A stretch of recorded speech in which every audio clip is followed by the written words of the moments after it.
नमस्कार। मैं मुसलमानों से नफ़रत क्यों नहीं करता, इस वीडियो सीरीज़ की यह तीसरी वीडियो है। पिछली 2 वीडियो देखने के बाद बहुत से लोगों ने सवाल किया कि आपने कुरान पे कुछ नहीं बोला। उनका कहना था कि मैं जो हूँ एंटी हिंदू हूँ और सिर्फ व्यूज़ पाने के लिए हिंदुओं के ख़िलाफ़ बोल रहा हूँ और मुसलमानों के इस्लाम में जो हिंसा है उसको कम करके बता रहा हूँ, उसको जस्टिफाई करने की कोशिश कर रहा हूँ। और शायद मैं मुसलमानों से डरता भी हूँ, इसलिए मैंने कुरान के बारे में कुछ नहीं कहा। मैंने मुसलमानों को अच्छा और हिंदुओं को बुरा दिखाने की कोशिश की, ऐसा उनका दावा है। तो चलिए आज कुरान की बात कर लेते हैं, क्योंकि उनका कहना है कि कुरान में बहुत सी हिंसा की बातें हैं। कुरान के अंदर साफ साफ लिखा है कि काफिरों की गर्दन काट दो। सबसे पहली बात कि क्या मैंने मुसलमानों से डर के कुरान के ख़िलाफ़ कुछ नहीं कहा, तो इसका जवाब यही है कि मेरी नज़र में कुरान कोई ऊपर से आई हुई किताब नहीं है, इंसान ने लिखा है। ना तो कुरान कोई ऊपर से आई हुई किताब है और न ही जो वेद हैं वो कोई ईश्वर का वचन है। और फिर से लोग ये कहेंगे कि वहाँ पे आपने कुरान के खिलाफ़ जैसे ही बोला कि कुरान ऊपर से उतरी किताब नहीं है, आप डर गए और आपने बचाव के लिए इधर हिंदू का ही बोल दिया कि वेद जो हैं वो भगवान का वचन नहीं है, ताकि थोड़ा बराबर हो जाए, ताकि आप पे कोई खतरा ना आए। तो ऐसी बात नहीं है, ये वो सच्चाई है जो मुझे दिखती है। मुझे हर धर्म की किताब के अंदर कुछ गलत बातें दिखती हैं और कुछ अच्छी बातें दिखती हैं। तो जब मुझे दिखता है ऐसा है तो मेरी मजबूरी है, मुझे बोलना भी ऐसा ही पड़ेगा, झूठ तो बोलूँगा नहीं मैं। तो बात चल रही है कुरान की, और कुरान में जो हिंसा की आयतें उनकी बात चल रही है। तो पहली बात तो ये है कि कुरान में ऐसी आयतें हैं, बिल्कुल हैं, जहाँ पे लिखा गया है कि जो काफिर हैं उनको मार दिया जाए। लेकिन समस्या ये आती है कि जब आप किसी इस्लामिक स्कॉलर से इस बारे में पूछने जाएंगे तो वो इस्लामिक स्कॉलर कहेगा कि आप इसका लिटरल इंटरप्रिटेशन ना लें, शाब्दिक अर्थ ना लें। आपको इसको समझने के लिए उस बैकग्राउंड को समझना पड़ेगा, उस घटनाक्रम को समझना पड़ेगा जब यह आयत नाजिल हुई थी या यह आयत उतरी थी। और सारा जो खेल है या सारा जो हम कह सकते हैं बेवकूफ़ बनाने की बातें हैं वो यहीं से शुरू होती हैं। क्योंकि जैसी बात इंटरप्रिटेशन की आती है तो इंटरप्रिटेशन अलग अलग लोगों के अलग अलग होंगे। कुछ लोग इस आयत का सीधा सीधा इंटरप्रिटेशन भी ले सकते हैं कि सच में ही कहा जा रहा है कि जिहाद का मतलब है काफिरों को मार दो और ऐसा करने से ही जन्नत मिलेंगी और जन्नत में हूरें मिलेंगी। कुछ लोग इसका इंटरप्रिटेशन ऐसा लेंगे, शाब्दिक अर्थ लेंगे। स्कॉलर्स कहते हैं कि आप इसको सीधा नहीं समझ सकते। आयत को समझने के लिए अलग अलग आयतें अलग अलग समय में नाजिल हुई थी, तो उसके लिए आपको हदीसों का अध्ययन करना पड़ेगा। तो हदीस, जैसी हदीस आता है, हदीस की बातें आती है तो एक समस्या ये आ जाती है कि हदीस तो बहुत सारे, आप किस किस को पढ़ेंगे। उसके बाद अगर आप हदीस को पढ़ेंगे और आप कहेंगे ठीक है हम हदीस को मान लेते हैं, तो उसमें फिर हदीसों के अंदर कॉन्ट्राडिक्टरी बातें, जब कॉन्ट्राडिक्टरी बातें आप स्कॉलर को दिखाएंगे, इस्लामिक स्कॉलर को, तो कहेगा कि ये हदीस तो पक्की हदीस नहीं है, ये उतनी पुख्ता नहीं है, इसको आप छोड़ दीजिए और इस वाली को मानिए। तो फिर सवाल आएगा कैसे आप तय करेंगे कि कौन सी हदीस जो है वो सही है और कौन सी गलत है। और जब आप यही तय नहीं कर पाएंगे तो आप कैसे तय करेंगे कि कुरान की जो आयत का आप इंटरप्रिटेशन करना चाहते हैं वो किस आधार पे करें। तो जितने भी धर्म हैं उनके धर्म ग्रंथों के साथ सबसे बड़ी समस्या तो यह है कि ये बहुत ज़्यादा क्वांटिटी में, बहुत ज़्यादा मोटे हैं। उनको अगर पूरा पढ़ना हो, कोई शर्त रख दे कि आप इसको पूरा पढ़ेंगे, उसके बाद जो आप कहेंगे वही माना जाएगा, या आप इसको पूरा पढ़िए उसके बाद ही आप बताइए कि हिंसा या नहीं, तो जो एक आम आदमी का जीवन है आज का वो नहीं पढ़ पाएगा। वो तो वेदों को भी नहीं पढ़ पाएगा पूरा का पूरा।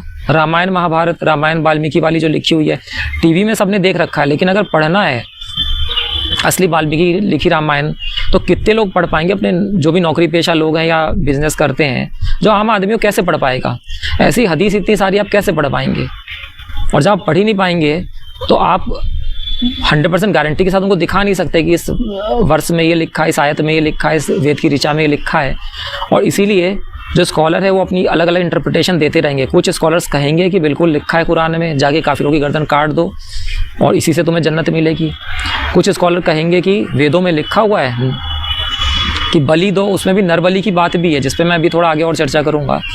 और कुछ स्कॉलर्स कहेंगे कि नहीं ऐसा नहीं है, वो तो काफिरों वाली बात जो है कुरान के अंदर वो तो आप हदीस पढ़ो, वो तो किसी और समय के लिए थी, वो ऐसा नहीं कहा गया है कि हमेशा काफिरों को मार दो। और ऐसे ही आप वेदों के कुछ स्कॉलर्स की सुनेंगे तो कहेंगे कि जो नर बलि की बात है या जो बलियों की बात है वो तो सांकेतिक है, वहाँ तो असली आदमी को मारने की बात ही नहीं चल रही है। तो ये सबसे बड़ी समस्या धर्मों के साथ कि आप इन्हें कभी कोई पॉइंट दिखा नहीं सकते, क्योंकि सारे धर्म ग्रंथ, कुरान सहित सारे धर्म ग्रंथ ऐसे लिखे गए हैं जिसकी हज़ारों हज़ार व्याख्याएं हो सकती हैं। लेकिन जहाँ तक शाब्दिक अर्थ अगर हम लेते हैं तो कुरान में ज़रूर ऐसी आयतें हैं जहाँ पे हिंसा की बात है। तो अब जरा देख लेते हैं कि हिंदू धर्म ग्रंथों में क्या है। तो हिंदू धर्म ग्रंथों में अगर हम वेदों की बात करें तो अथर्ववेद में कुछ इस तरह का जिक्र आता है कि कोई एक पुरुष था, और यहाँ पे फिर बताया जाता है कि पुरुष का मतलब वह पुरुष नहीं है जो हमें धरती पे आदमी चलता हुआ दिखता है, किसी ये कॉस्मिक पुरुष की बात हो रही है जिसके बलि देने से दुनिया की अलग अलग चीज़ें बनी।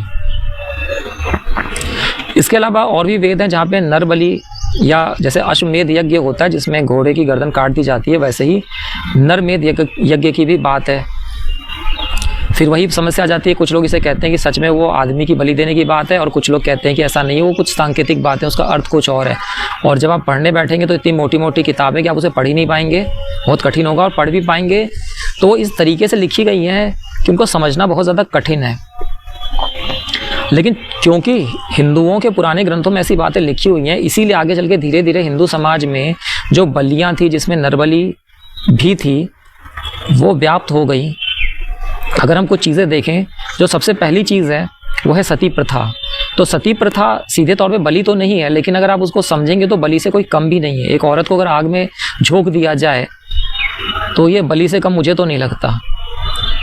फिर इसको ऐसा बताएंगे स्कॉलर या हिंदू धर्म वाले कि नहीं, ये किसी औरत के साथ ज़बरदस्ती नहीं है, और सती का जो सम्मान भारत में किया जाता है, क्योंकि सती माता के मंदिर भी होते हैं भारत में, तो ये तो तय है कि सती का सम्मान किया जाता है। तो वहाँ कहा जाएगा कि ऐसी सती का सम्मान किया जाता है, ऐसी औरत का सम्मान किया जाता है जो अपने पति के मरने पे अपनी इच्छा से, मतलब वो इतना दुखी हो गई है, अपने पति के बिना जीना नहीं चाहती, अपने पति से उसे इतना प्रेम है कि पति के मरने पे वो खुद ही मर जाती है। तो यहाँ पे कोई हिंसा नहीं है। लेकिन मेरा मानना ये है कि कोई भी औरत अपनी मर्जी से पति की चिता में नहीं कूदेगी। हो सकता है कि वो आपको अपनी मर्जी से कूदते हुए दिखे, लेकिन वो भी तभी मुमकिन है जब उसको एक साइकोलॉजिकल ब्रेन वॉशिंग के जरिए इस तरीके से तैयार किया गया हो, या फिर अगर वो आग में ना कूदे और जिंदा रह जाए तो समाज की स्थितियां ऐसी हो कि उसकी ज़िंदगी मौत से भी बदतर हो जाए, जैसे विधवाओं की स्थिति होती थी पुराने समय में भारत में, और अभी भी कुछ जगहों पे होती है, जिसमें जैसे औरत विधवा होती थी उसका वो रंगीन कपड़े नहीं पहन सकती थी, उसका खाना बिल्कुल बेस्वाद फीका कर दिया जाता था जो उसे ज़िंदगी भर खाना है, किसी सेलिब्रेशन में वो शामिल नहीं हो सकती थी। तो या तो आप औरत की ज़िंदगी इतनी बेकार बना दीजिए पति की मौत के बाद कि उसे उस ज़िंदगी से मौत ही बेहतर लगे, या तो किसी तरीके से उसकी ब्रेन वॉशिंग कीजिए, तभी कोई औरत आग में कूदेगी, अपनी मर्जी से नहीं कूदेगी। अगर अपनी मर्जी से कोई औरत कूद रही है तो फिर सवाल उठता है कि फिर पति क्यों नहीं कूद रहा, आदमी क्यों नहीं कूद रहा अपनी पत्नी के मरने पर। वहाँ पर भी तो होना चाहिए, प्रेम आदमियों ने भी तो किया होगा, सिर्फ औरतों ने ही तो नहीं किया होगा। तो मुझे जहाँ तक समझ आता है कि एक तरीके की बलि है, चाहे उसे ब्रेन वॉशिंग के जरिए धकेलिए, तब ऐसा दिखेगा नहीं कि आप सीधा आग में धकेलें, तब ये दिखेगा कि औरत खुद आग में उतर रही है, लेकिन अल्टीमेटली उसको धकेला समाज नहीं है, यानी उसकी बलि दी है, उसकी जान ली है। और बहुत से मामलों में तो ज़बरदस्ती औरत को धकेल दिया जाता था। तो सती प्रथा एक ऐसी चीज़ है जो कि हिस्ट्री के अंदर है, अंग्रेज़ों ने इसे बैन किया था, और मुझे नहीं लगता कोई इसे डिनाई कर सकता है। दूसरा, हम अगर देखें कि जो तंत्र की क्रियाएं होती है, घोरी लोग जो क्रियाएं करते हैं, उसमें बलियां बहुत होती हैं, और उसमें कई बार नर बलि के जो है किस्से, ऐसी घटनाएं सुनने को आ जाती हैं कि इंसानों की बलि दी गई है। ये सारी जो चीज़ें हैं, सती प्रथा हो गया या जो इस तरह की बलि है तांत्रिक क्रियाओं में, ये सब वेद की उन्हीं चीज़ों से निकली है। क्योंकि वेद में जो आप उस तरीके की बलि पढ़ेंगे, अगर आप उसे सांकेतिक लेंगे तो उसमें जो चीज़ें लिखी है, जैसे कॉस्मिक पुरुष, अब कॉस्मिक पुरुष तो आप ला नहीं सकते जिसकी बलि देने से दुनिया की अलग अलग चीज़ें बनी, तो उसका सिंबल में आप क्या करेंगे, जो पुरुष आपको मिल रहा है यानी आदमी, उसकी बलि आप देंगे। तो वेद में जो उस तरह की चीज़ें थी, उसी से आगे चल के जो है इस तरह की बलियाँ, नरबली वगैरह जो थी, वो हिंदू लोगों के बीच आई। और दूसरी बहुत बड़ी वजह ये बात मानने की, इस बात को मानने की कि नरबली दी जाती थी पुराने समय में, और अभी भी दी जाती है, अभी काफ़ी चोरी छुपे दी जाती है, घोरी लोग करते हैं और बहुत से लोग करते हैं, पैसा पाने के लिए तंत्र क्रियाएँ करते हैं, उसमें बलि देते हैं। लेकिन ये सब पुराने समय में भी होता था, वेदों के समय में भी होता था। ये मानने की वजह सिर्फ इतनी सी है कि पुरानी जितनी भी सभ्यता है, उनको आप अगर देखेंगे तो प्रकृति की शक्तियों को कंट्रोल करने के लिए, जैसे बारिश लाने के लिए, इस तरह की चीज़ों के लिए सभी सभ्यताओं में लगभग बलि देने की, जिसमें नरबलि भी शामिल है, जो है रिचुअल्स रहे हैं, कर्मकांड रहे हैं। तो ये मानने की कोई वजह नहीं है कि जो हिंदू वर्ग था, हिंदू समुदाय था, वो बाकी सभ्यताओं से इतना अलग रहा होगा। क्योंकि एक अगर इतना ही ज़्यादा सभ्य होता तो जानवर की बलि भी क्यों लिखी होती, जानवर की बलि तो साफ साफ लिखी हुई है। तो जैसे हर प्राचीन सभ्यता के अंदर नरबलि थी, तो हिंदू सभ्यता के अंदर भी थी, और वो आज तक भी चली आ रही है। मुझे याद आता है बचपन में मैं जब अपने गांव जाता था और गांव में कोई ईंटों की भट्टी लगती थी, तो उस समय जो छोटे बच्चे होते थे उनको, जो उनके माँ बाप है वो कई दिनों तक घर में ही रखते थे, बाहर नहीं निकलने देते थे, खेलने नहीं जाने देते थे, क्योंकि उन्हें पता था इन बच्चों में से किसी एक बच्चे को उठा लिया जाएगा और उसकी बलि दी जाएगी ईंटों की भट्टी में, ताकि ईंटों की भट्टी का बिजनेस अच्छे से चल सके। ये इस तरह की चीज़ें हैं जो आपको अखबारों में पढ़ने को नहीं मिलेंगी, क्योंकि इस तरह घटनाओं की कोई जांच पड़ताल भी नहीं होती। वो ईंटों की भट्टी में ही बच्चे की बलि दे दी जाती है, वहीं पे उसके कंकाल वगैरह सब जला दिए जाते हैं, कोई सबूत नहीं होता, कोई एफआईआर नहीं होती, कुछ नहीं होता। लेकिन ये इस तरह की खबरें हैं जो अंडरग्राउंड हैं, लेकिन अगर आप उन इलाकों में रहते हैं तो आपको पता है कि ये खबरें 100% सही हैं। कई सारे बिजनेस को चलाने के लिए बच्चों की नरबली, बच्चों की बलियाँ या फिर बड़े लोगों की नरबलियाँ ये सब दी जाती हैं भारत के अंदर। इसके अलावा एक और क्रिया है तंत्र की, जिसमें क्या होता है कि किसी खजाने को अगर गाड़ना हो ज़मीन के अंदर, ताकि अगर कोई व्यक्ति इसलिए गाड़ता है उस खजाने को ताकि उसका जो वंश है उसमें आगे जो लोग आ रहे हैं वो उस पैसे को ले सकें, तो उस पैसे को कोई और खोद के ना निकाल ले, तो इसके लिए तंत्र में जो क्रिया करते हैं उसमें एक बॉक्स सा लेते हैं, उसके अंदर जो भी सिक्के सोने के उसको रखते हैं और साथ में एक बच्चे को बिठाते हैं, एक दिया जलाते हैं और उस बक्से को ज़मीन के अंदर दफन कर देते हैं। तो जैसे जैसे ऑक्सीजन कम होगी तो पहले तो दिया बुझेगा और उसके बाद वो बच्चा वहीं पे दम घुटने से मर जाएगा। तो ऐसा माना जाता है उस बच्चे की जो आत्मा है वो उस खजाने की रक्षा करेगी, और अगर जिस व्यक्ति का खजाना है उसके परिवार वालों ने ज़मीन खोद के उस खजाने को निकाला तब तो निकाल लेंगे, लेकिन यदि कोई दूसरे वंश का व्यक्ति उसको निकालने की कोशिश करता है तो बच्चे की आत्मा उस खजाने को ज़मीन के अंदर ही अंदर वहाँ से मूव कर देगी, वहाँ से हटा देगी और किसी और सुरक्षित जगह पर ले जाएगी।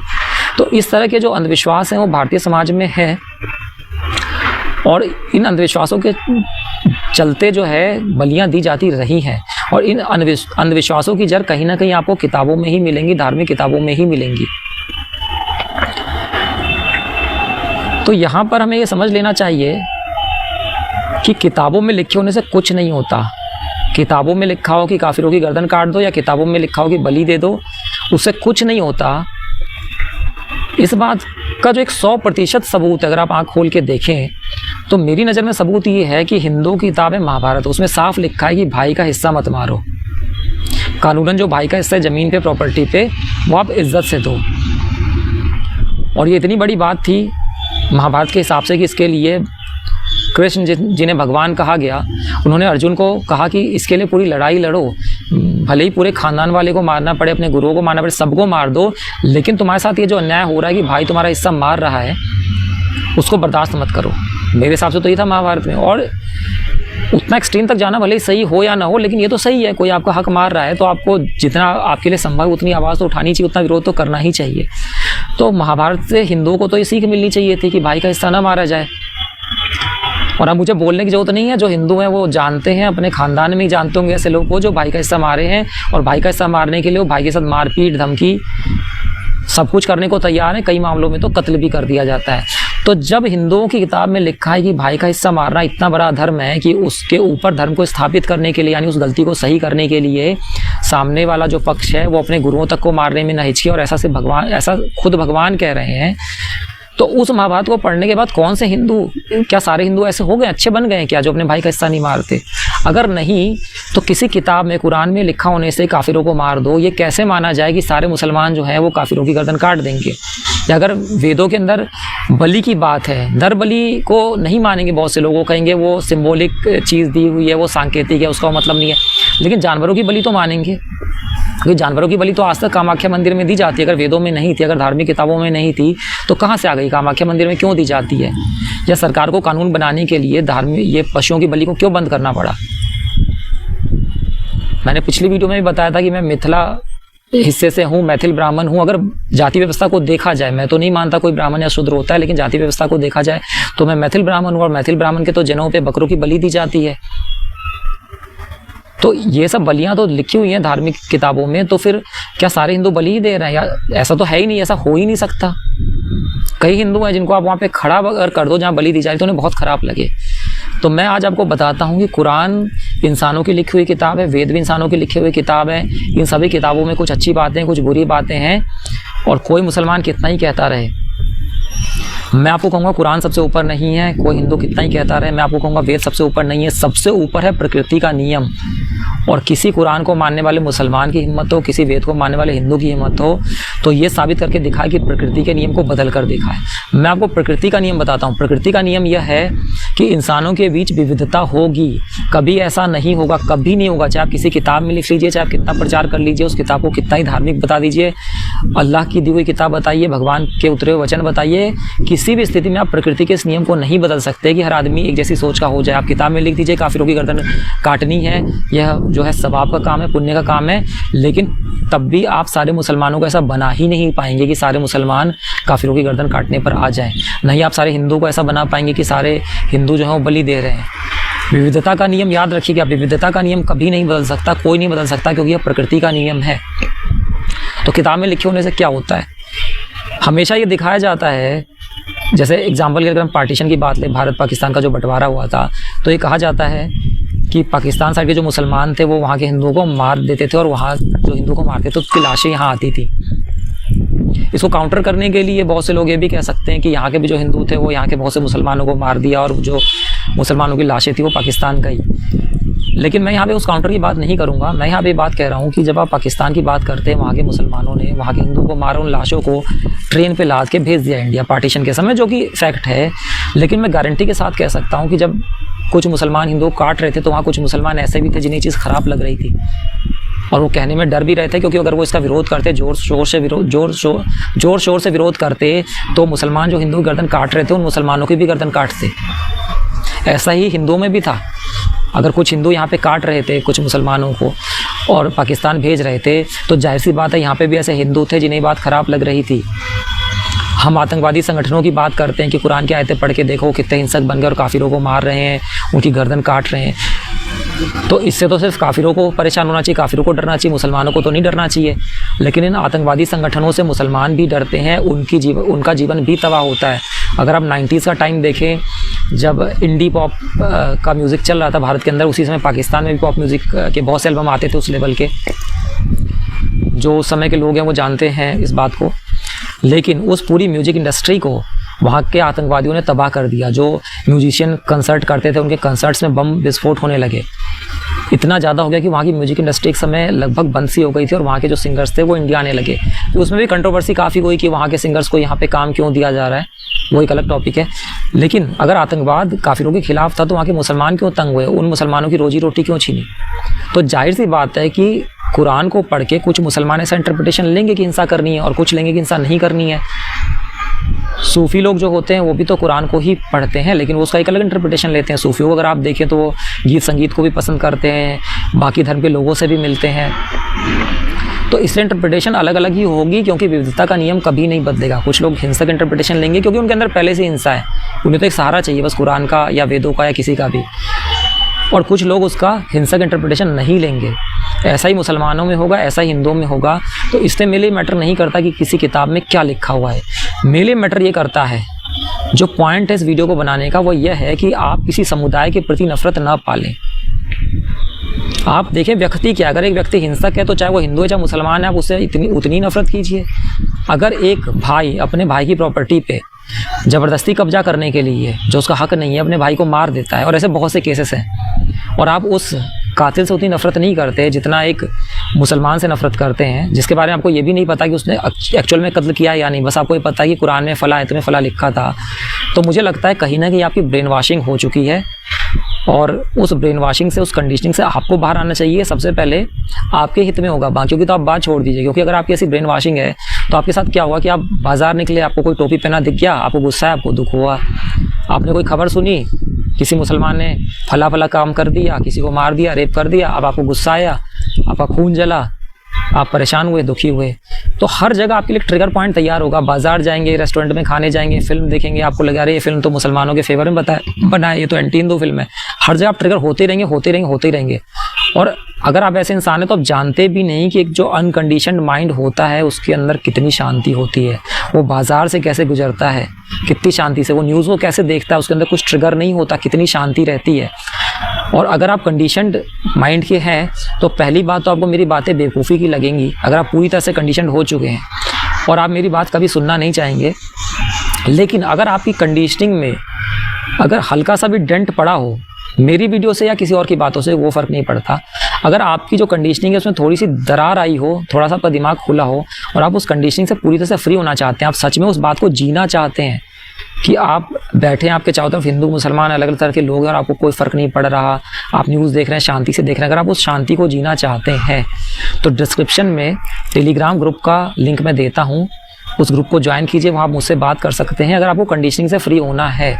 अगर आप मुझे ज्ञान देना चाहते हैं कि मैं ही गलत हूँ तो कृपया वहाँ पे ना आए, क्योंकि वहाँ पे बहुत से लोग आते हैं, तो जाहिर सी बात है मेरे लिए मुमकिन ही नहीं होगा कि मैं हर की बात का जवाब वहाँ पे दूँ। तो इस वीडियो में मैंने जो मेन पॉइंट कहा है वो यही कहा है कि किताबों में हिंसा होती है, लेकिन किताबों में, धार्मिक किताबों में हिंसा लिखे होने से कुछ नहीं होता और धार्मिक किताबों में अच्छी बातें लिखे होने से भी कुछ नहीं होता। इंसान करता वही है जो उसकी प्रवृत्ति होती है। तो हमें वो सामाजिक स्थितियाँ देखनी पड़ेंगी, वो आर्थिक स्थितियाँ देखनी पड़ेंगी जिसके अंदर इंसान की प्रवृत्ति बनती है। और सामाजिक, आर्थिक और राजनीतिक जो वातावरण होता है, जैसे मान लें कि कहीं पे बहुत ज़्यादा बम विस्फोट होते रहते हैं, उस इलाके में जो बच्चे होंगे बचपन से जिन्होंने बम विस्फोट मारकाट देखा है वो हिंसक ही बनेंगे, ज़्यादा संभावना इस बात की है। तो मैं कहता हूँ जो आर्थिक, सामाजिक, राजनीतिक स्थितियाँ होती हैं इनको बदलने की कोशिश तो होनी ही चाहिए, लेकिन यह भी जो है वो जड़ नहीं है। जो जड़ है वो इंसान के अंदर जो हिंसा की प्रवृत्ति है, जो प्रकृति ने दी है वो है, और उसको बदलने के लिए हमें बहुत गहराई से चीज़ों को जानना और समझना पड़ेगा। इंसान की जो प्रवृत्ति के अंदर जो प्रकृति ने हिंसा दे रखी है उसको बदलने का तरीका क्या है, वह एक बहुत डिटेल में डिस्कस करने वाला टॉपिक है जो इस वीडियो का विषय नहीं है। तो मैं किसी और वीडियो में उसका डिस्कशन करूंगा, लेकिन हमें बस ये याद रखना चाहिए कि जो भी हिंसा आ रही है वो इंसान की प्रवृत्ति से आ रही है। हर इंसान के अंदर थोड़ी बहुत हिंसा है, किसी में ज़्यादा है, जिसमें ज़्यादा है उसका आपको दिख जाता है, जिसमें कम है उसका आपको नहीं दिखता, और जिसका ज़्यादा है वो फिर जिस किताब का नाम ले रहा है आपको वो किताब चुभने लगती है, लेकिन हकीकत वो किताब नहीं है, वो किताब तो सिर्फ जरिया है। और यहाँ पे ये भी मैं कहना चाहूँगा कि कितने ही लोग हैं जो मांस खाते हैं, हिंदू में भी है, मुसलमान में भी है। मुसलमानों में बकरीद में बकरे काटे जाते हैं, जीव हिंसा मेरी नज़र में बहुत गलत है, लेकिन अभी मैं कुछ दूसरी बात कह रहा हूँ कि कितने हिंदू जो है वो मांस खाते हैं और वो बाज़ार जाते हैं और कसाई के यहाँ से मांस को लेकर आते हैं। उनमें से अगर आप ज़्यादातर हिंदू कहें कि ये लो बकरा खुद से काटो और खा लो, काट नहीं पाएंगे। और जो हिंदू जो है बकरे को नहीं काट पा रहा, क्या वो किसी मुसलमान की गर्दन काट देगा? सामान्य तौर पे नहीं काटेगा। हाँ, दंगे की स्थिति में काट सकता है, क्योंकि दंगे की स्थिति में जो माइंड होता है वो एक अलग ही तरीके का बन चुका होता है। जैसे मैं एग्जांपल दूं, अगर आपको मैं कहूँ एक दुकान है, उसका दुकानदार 2 मिनट के लिए कहीं गया, टॉयलेट करने गया है, और आपसे कहूँ उसके पीछे से उसकी दुकान सामान उठा लो, आप नहीं उठाएंगे, ज़्यादातर लोग नहीं उठाएंगे, भले ही पकड़े जाने का कोई डर ना हो तब भी नहीं उठाएंगे। लेकिन आप देखिए दुकान लूट रही है, वहाँ से सब लोग सामान उठा के वैसे ही भाग रहे हैं, तो आपको वहाँ पे ज़्यादा गिल्ट नहीं लगे, आपको लगेगा भाई दूसरा तो ले ही जाएगा ना, दुकानदार को तो मिलना ही नहीं है, तो चलो मैं ही ले जाता हूँ। तो ऐसा ही दंगों के समय होता है। लेकिन सामान्य तौर पे ज़्यादातर हिंदू जो है एक बकरा नहीं काट पाएंगे तो किसी इंसान को क्या काटेंगे।